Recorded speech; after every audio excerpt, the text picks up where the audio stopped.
If you go to your music, select a record, I'll turn it down so we don't get a copyright strike, and you'll see here if I click play, at the bottom it's just showing iPhone. So we go over here, you've got audio over the top, but you've got media here. Let me see, media there. So click on media. It's saying connect last device. So connect last device. Searching for Bluetooth audio devices. You only have to do this once, or you should only have to do this once. Connection failed. Okay, click that.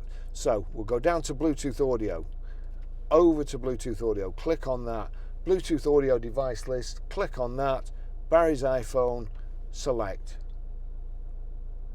There you go, it's brought up, knocking on heaven's door, and Mercedes Benz Bluetooth's come up here.